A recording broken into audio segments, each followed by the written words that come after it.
Hi, I'm Ryan Daws, Senior Editor at TechForge Media. Joining me today is Ian Davies, who is a Sales Executive at MTN. So Ian, is the current market in low Earth orbit technologies limited to rural provision, or are there other emerging markets in areas of high network congestion, for example? No, there is areas that low Earth orbit satellites help in the fact that they provide resilient communications to enterprise businesses where in case they have an event of a failure on their fibre, for example. So it's not necessarily for rural areas. Obviously, that is one of the main markets for it.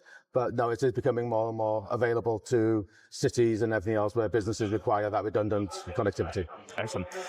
So what are the challenges that organizations face in integrating such networks into their existing communications network? So in the past, one of the factors that was affecting having satellite communications as a resilient network was the fact of the cost. Now that obviously we've got the LEOs, the low Earth orbit satellites, is that it has become much more feasible for them to add this as a separate network. And the integration into their existing networks is that it's just simply an additional wide area network connection. Yep. So is that something that MTN can assist Yeah, we can with? provide our services to that, so we can provide them with the necessary equipment to just simply add it to their portfolio of connectivities. We do the installations if they need it as well. So. Okay, cool. So resiliency and options in communication networks is a tough sell in the short term. What messages can you use to convince decision makers to diversify over the sort of longer term?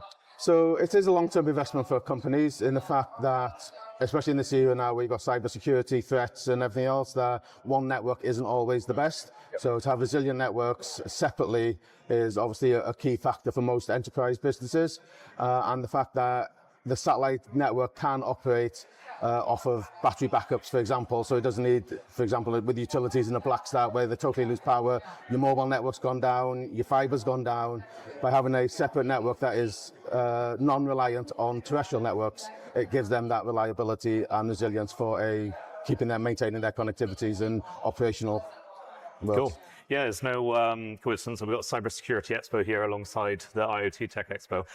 So that's everything from me today, Ian. So thank you for joining me and sharing your executives, and I hope you have a great event. Thank you. Thank you.